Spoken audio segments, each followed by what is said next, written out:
Tenth के chapter 3 के part 5 में आपका स्वागत है। तो आज हम देखेंगे कि प्रॉपर्टीज़ ऑफ आयनिक कंपाउंड, जैसे कि यहाँ पर दिया है प्रॉपर्टीज़ आयनिक कंपाउंड की क्या क्या होती है। तो इससे पहले हम ये देखेंगे कि आयनिक कंपाउंड होते क्या है और आयंस क्या होते हैं। तो students, an ion is electrically charge atom, यानी कि जो आयन होता है वो एक्चुअली इलेक्ट्रिकली चार्ज एटम होता है, यानी उन पर चार्ज होते हैं, जैसे प्लस चार्ज या माइनस चार्ज। यहाँ पर जैसे आप एग्जाम्पल देख सकते हैं Na+, Mg2+ और Cl- आयन, तो ये सभी आयन के एग्जाम्पल हैं। तो यहाँ पर आप अच्छे समझ गए होंगे कि एक आयन क्या होता है, इलेक्ट्रिकली चार्ज्ड आइटम होता है। अब हम बात करते हैं आयनिक कंपाउंड की। तो यहाँ पर देखिए, the compound containing ionic bonds are known as ionic compound, यानी कि ऐसे कंपाउंड जिनमें आयनिक बॉन्ड्स कंटेन होते हैं, आयनिक बॉन्ड से बने होते हैं, वो कहलाते हैं ionic compound. They are formed by the transfer of electrons, यानी कि इलेक्ट्रॉन्स के ट्रांसफर से ही ये बनते हैं। The ionic compound are made up of positively charge ion called cation, यानी ये जो आयनिक कंपाउंड होते हैं ये पॉजिटिवली चार्ज आयन से अगर बने हैं तो वो कहलाते हैं केटायन, और अगर ये ionic compound negatively charge ion से बने हैं तो वो कहलाते हैं एनायंस। तो एनायंस में माइनस चार्ज होता है, जो केटायंस होते हैं उसमें प्लस चार्ज होता है। जैसे कि आपको अगर मैं एग्जांपल बताना चाहूँ तो यहाँ पर आप देख सकते हैं कि जो Na+ है वो है एक केटायन का एग्जाम्पल, और जो Cl- है ये एनायन का एग्जाम्पल है। अब ये यहाँ पर आयनिक कंपाउंड नहीं है, ये आयनिक कंपाउंड तब बनेंगे जब इनको अलग से लिख दिया जाए, जैसे NaCl, तो यहाँ पर ये है एक आयनिक कंपाउंड। अब ये बॉन्ड कैसे बनते हैं तो इसको आप इस डायग्राम से समझ सकते हैं। जैसे यहाँ पर सोडियम एक इलेक्ट्रॉन, यहाँ पर एक इलेक्ट्रॉन की शेयरिंग से यहाँ पर बॉन्ड बना रहा है, तो इस प्रकार ये बॉन्ड जो बन रहे हैं इस प्रकार के बॉन्ड कहलाते हैं आयनिक बॉन्ड।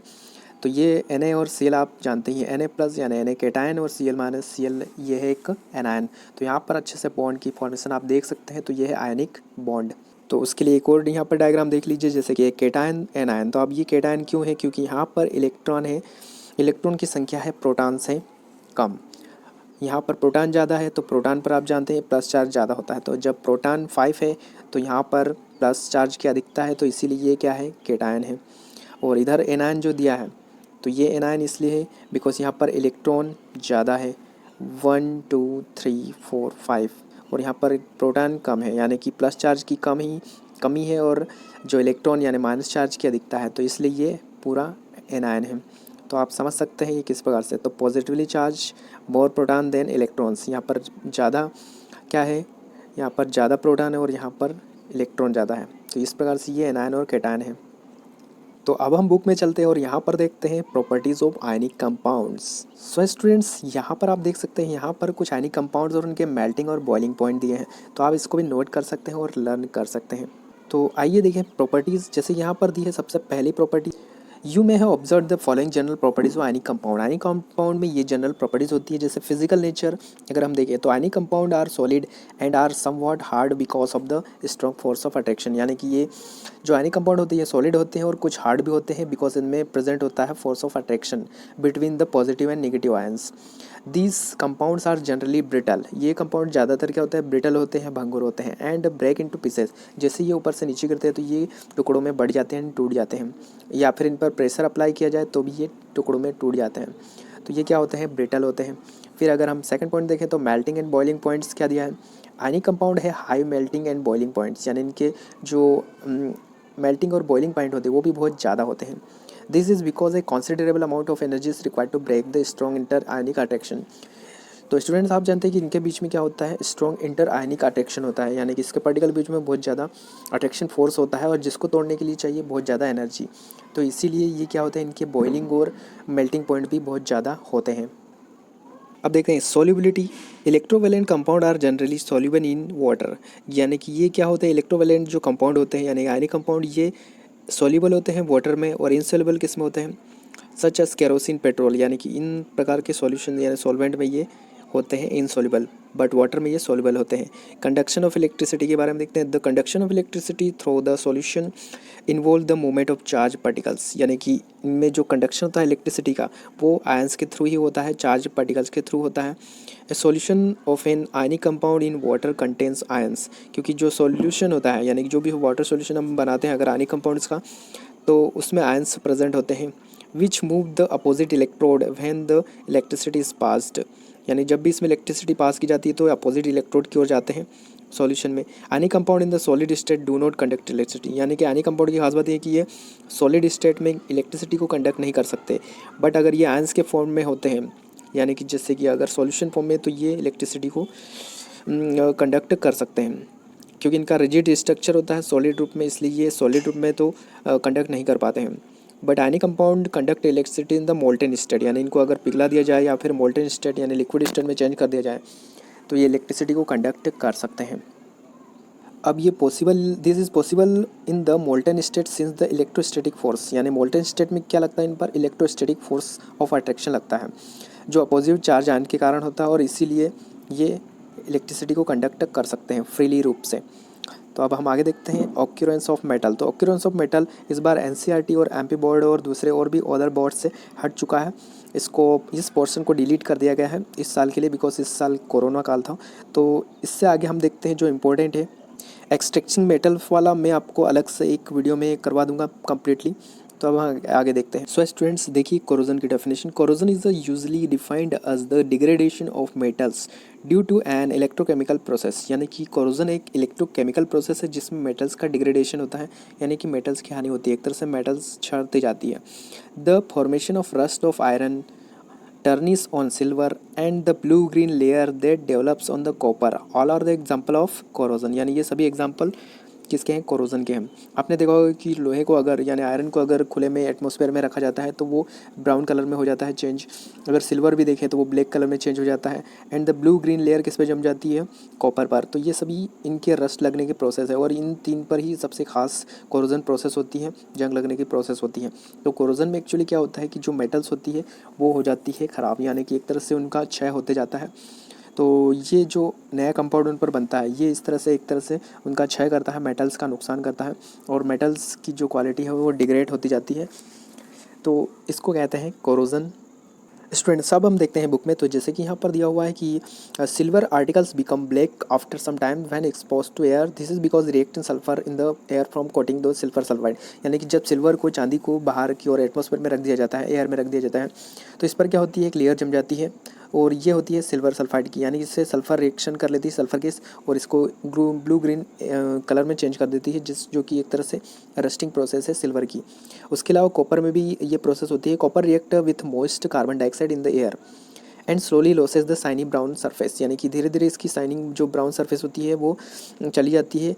तो ये किससे रिएक्शन करता है, कार्बन डाइऑक्साइड से, जिससे इस पर ग्रीन कोड जम जाता है, और this green code substance is copper carbonate, यानी ये कॉपर कार्बोनेट होता है, कार्बन डाइऑक्साइड की रिएक्शन से इस पर जम जाता है और इसकी कोरोड प्रोसेस होती है। Iron when expose to most air and long time acquires to coating a brown flaky, आपको पता है ये लोहे पर जो जंग लगती है वो ब्राउन कलर में होती है, तो ये भी एक रस्ट का ही एग्जांपल है। तो ये तीन प्रोसेस आपने देखी होगी, जिससे कि यहाँ पर उन्होंने एक्टिविटी के थ्रू भी एक बता दिया है। तो आप इस एक्टिविटी को देख सकते हैं कि बताया है कि 3 टेस्ट ट्यूब आपको लेना है, और एक में आपको लेना है नॉर्मल वाटर, और एक में आपको तीनों में वैसे एक में दूसरे में भी वाटर लेना है, और तीसरे में आपको लेना है एनहाइड्रस कैल्शियम क्लोराइड के पार्टिकल्स, और कील तीनों में रखेंगे हम iron nails.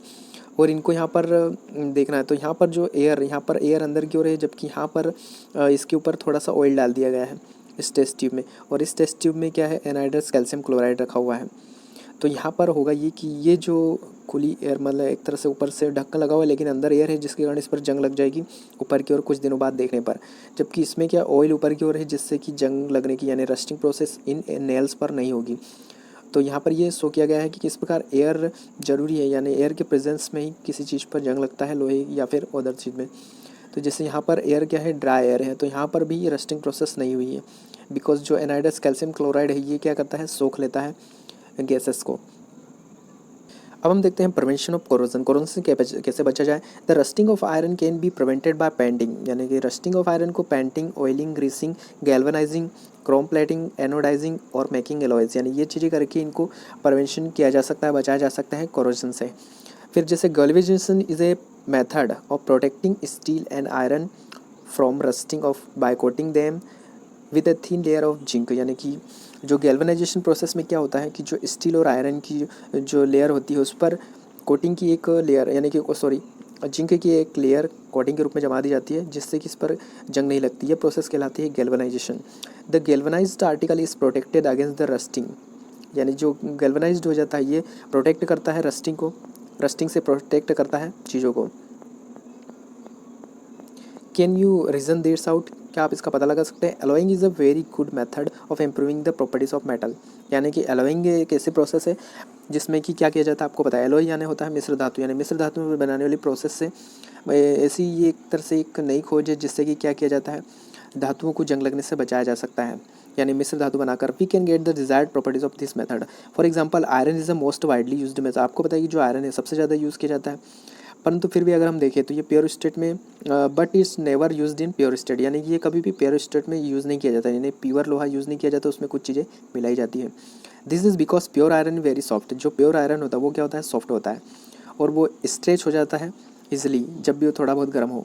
But if it mixed with A small amount of carbon, अगर उसमें कुछ क्वांटिटी में कार्बन मिला दिया जाए जैसे कि 0.05%, it become hard and strong, तो वो क्या हो जाता है, हार्ड और स्ट्रॉन्ग हो जाता है। और जब आयरन के साथ मिलाया जाता है निकल और chromium, we get stainless steel, तो हमें क्या मिलता है, स्टेनलेस स्टील। इसको आप याद रख लें बिकॉज ये कॉम्पिटिटिव एग्जाम में पूछा जा सकता है। Which is hard and does not rust, इस पर फिर रस्ट नहीं लगता। आपने देखा हो स्टील के बर्तन कभी भी रस्ट नहीं होते, रस्टिंग नहीं होती उनमें। Thus if iron is mixed with some other substance its property change, यानी कि आयरन के साथ जब कुछ चीज़ें ऐड कर दी जाती है तो उसकी प्रॉपर्टी चेंज हो जाती है। In fact the properties of any metal can be change in the mixed, यानी कि अगर हर इस प्रकार हर धातु या मेटल में अगर कुछ चीज़ें मिक्स कर दी जाए तो हो सकता है उनमें जंग न लगे और वो प्रिवेंट हो जाए रस्टिंग से। द सब्सटेंस एडेड में भी मेटल और नॉन मेटल, यानी जो सब्सटेंस ऐड की जाती है उसमें मेटल भी हो सकता है या फिर नॉन मेटल भी हो सकता है। An alloy is a homogenous mixture of two or more metal, यहाँ पर आपको होमोजेनस मिक्सचर की डेफिनेशन दिख रही है, तो आप ऐसे लिख सकते हैं कि एलॉय क्या है, homogeneous mixture of two or more metals और ए मेटल और ए नॉन मेटल, यानी किसी का भी मिक्सचर हो सकता है एलॉय। तो एलॉय को अलग अलग एलिमेंट को डिफिनेट प्रपोर्शन में मिलाकर बनाया जाता है और ठंडा करके रूम टेम्परेचर पर रखा जाता है। अब इसमें देखें जैसे कि ये बॉक्स में दिया हुआ है pure gold known as 24 carat gold, जो प्योर गोल्ड होता है उसको हमेशा कितने कैरेट का कहा जाता है, 24 कैरेट, क्योंकि ये बहुत ज़्यादा सॉफ्ट होता है। ये सॉफ्ट होता है, it is therefore not suitable for making jewellery. आपको पता है कि जो गोल्ड होता है वो भी बहुत ज़्यादा ही सॉफ्ट होता है और इसको अगर मेल्ट किया जाए या फिर इसके कुछ गहने बनाए जाए तो वो मुश्किल होता है, इसलिए इसमें भी कुछ क्वांटिटी में क्या मिलाया जाता है, it is alloyed with either silver और copper to make it hard, यानी इसमें सिल्वर या फिर कॉपर मिलाया जाता है इसको हार्ड बनाने के लिए।